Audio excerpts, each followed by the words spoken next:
Hello guys, के साथ सभी लोग welcome back to my channel Ali brother city. तो आप सबका मेरे चैनल पर स्वागत है। तो मैं हूं आपका दोस्त अली शेख। तो आज का ये हमारा 8th के मैथमेटिक्स की सीरीज का chapter number 1 rational numbers and irrational numbers का पार्ट 3। तो इस वीडियो में हम रैशनल नंबर्स का रूपांतर डेसिमल फ्रैक्शन में कैसे करना है इसके बारे में देखने वाले। तो चलिए अभी हम हमारे वीडियो की शुरुआत करते हैं। सबसे पहले हम कुछ एग्जाम्पल देख लेते हैं जिससे कि आपको समझ में आ जाएगा। सबसे पहले हमारा एक एग्जाम्पल है जो हमें यहाँ पर दिया गया है 9/37। इसका हमें डेसिमल फ्रैक्शन में रूपांतर करना है।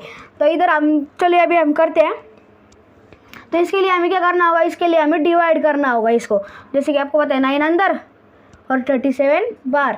तो अभी इसको करने से लिए हमको इधर पॉइंट देकर इसको यहाँ पर हम 4 जीरो ले सकते हैं या फिर मैक्सिमम 5 तक जीरो ले सकते हैं। 5 से ज़्यादा जीरो नहीं ले सकते। तो सबसे पहले हम इधर देंगे 0 का भाग देंगे। तो 0 का भाग देने के बाद आंसर कितना आया 9, और ये वाला 0 हमने ले लिया, खाली इधर हो गया 90। तो ये 90 होने के बाद अभी 37 से हमें डिवाइड करना है। 37 का डबल तो होता नहीं, तो मैंने अभी आपको नहीं आता तो आप साइड में बना लीजिए। जिससे भी हमें भाग देने के लिए कहा है उसका टेबल आप साइड को बना लीजिए, जैसे कि मैंने यहाँ पर बनाया हुआ है। तो चलिए अभी हम आगे देखते हैं। तो 37 2 होता है 74, और 74 से 90 को हम माइनस कर सकते हैं ना, 90 में से 74 को। तो 90 में से 74 को माइनस करने के बाद आंसर आया 160। तो ये 16 यानी कि 16 आंसर आया। तो 16 आने के बाद हम ये 0 नीचे लेना है। तो कितना हो गया 160। तो 160 को अभी हम माइनस कर सकते हैं। 37 4 148।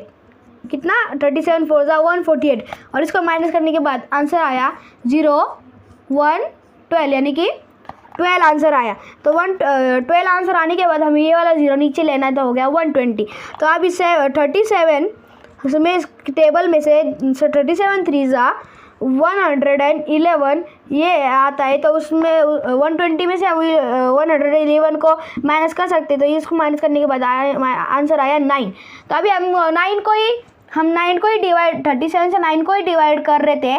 तो जो यही नंबर वापस से अगर नीचे आ गया, यानी कि जिसको हम डिवाइड कर रहे हैं वही नंबर वापस से नीचे आ गया, तो हमें इसके आगे डिवाइड नहीं करना है। हमें यहीं पर स्टॉप कर ये जो हमारा आंसर आया है उसके ऊपर ऐसी लाइन मार देनी है। तो लाइन क्यों मारनी है, अगर जिस नंबर को हम डिवाइड कर रहे हैं वही नंबर वापस से आ गया तो उसे कहते हैं टर्मिनेटिंग। तो उसे कहते हैं टर्मिनेट। तो उसमें हमें इसके ऊपर लाइन मारनी होती है, इसलिए आपको इसके ऊपर लाइन मार देनी है। तो ये हो गया टर्मिनेटिंग एक होता है, नॉन टर्मिनेटिंग होता है। तो चलिए अभी हम आगे देखते हैं।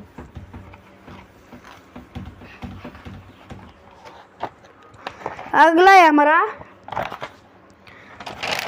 18/42। तो इसे भी हमने डेसिमल फ्रैक्शन में इसका रूपांतर करना है। तो जैसे कि आपको पता है 18 अंदर और 42 बाहर। तो 42 के टेबल में 18 का आता है क्या, नहीं ना। तो हमें क्या करना है, इधर 0 लेने हैं।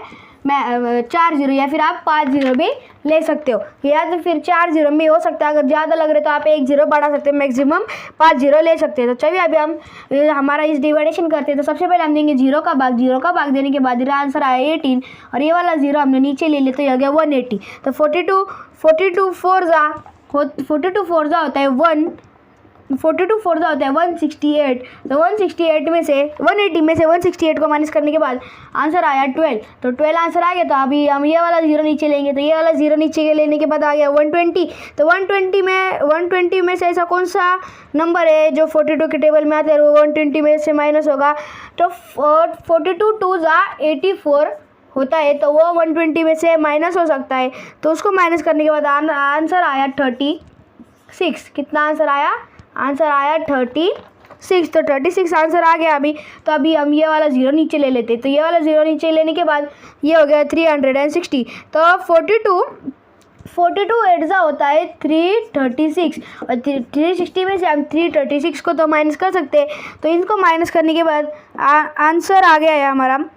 इसको माइनस करने के बाद हमारा आंसर आ चुका है 224। कितना हमारा आंसर आ चुका है 24। तो 24 आने के बाद हमने ये वाला 0 नीचे लेना है। तो ये वाला 0 नीचे लेने के बाद आंसर आ गया आंसर हो गया ये 240। तो अभी ऐसा कौन सा है जिसमें से हम 240 को माइनस कर सकते हैं। तो 42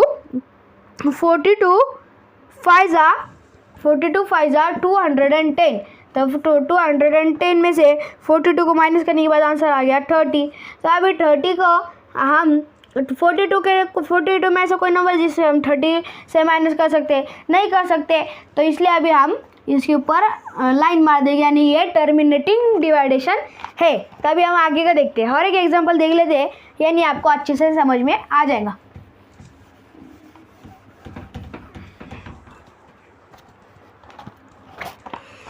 अभी थोड़ा सा बड़ा है, अब ध्यान दीजिए। 9/14 इसको अभी हम डिवाइड करना है। तो सबसे अभी हम क्या करेंगे, इसका डिवाइडेशन करेंगे। डिवाइडेशन करेंगे। तो इसके लिए अभी हम 9 हो गया अंदर और इधर 14। जैसे कि आपको पता है हमें 4 0 लेने हैं, क्योंकि 14 के टेबल में ऐसा कोई भी नंबर है जिसे हम 9 से माइनस कर सकते हैं। तो इधर हो गया, पहले हम 0 का भाग देंगे। 0 का भाग देने के बाद इधर आंसर आया 9 और ये वाला 0 ले लिया हमने नीचे। तो इधर हो गया 90। अभी 14 6 84 क्या 14 6 84। तो इसे हमने माइनस करने के बाद आंसर आ चुका है 6। तो ये वाला 0 हमें नीचे लेना है। तो ये वाला 0 नीचे लेने के बाद हो गया 60। तो 14 4 56 कितना 14 4 56 आता है, और इसे हम 60 में से माइनस कर सकते हैं। तो इसका आंसर आ गया 4। तो ये 4 आंसर आ गया। फिर ये वाला 0 हमने नीचे लेना है, ये वाला 0 नीचे लेने में हो गया 40। तो 14 2 28 14 2 28। तो 20 है, 40 में से 28 माइनस करने के बाद आंसर आ गया 12। तो अभी हमें ये वाला 0 नीचे ले लेगा है। तो ये वाला 0 नीचे लेने के बाद हो गया 120। तो अभी 120 होने के बाद 14 8 112। तो इसको हमें माइनस करने के बाद इधर आंसर आ गया 8। तो अभी 40 में ऐसा कोई नंबर है जिसे हम 8 से माइनस कर सकते हैं क्या, नहीं कर सकते। तो ये भी एक टर्मिनेटिंग डिवाइडेशन है। तो मुझे उम्मीद है आपको समझ में आ गया होगा। तो यही था आज का हमारा 8 के मैथमेटिक्स का rational numbers and irrational numbers का पार्ट 3। इस वीडियो में हमने रैशनल नंबर्स का डेसिमल फ्रैक्शन में रूपांतर कैसा कर रहा है इसके बारे में सिखाया। अगर आपको अच्छा लगा होगा तो इस वीडियो को लाइक करिए, शेयर करिए और सब्सक्राइब करिए, और हमारे चैनल पर आखिरी तक बनी रहिए। Thank you.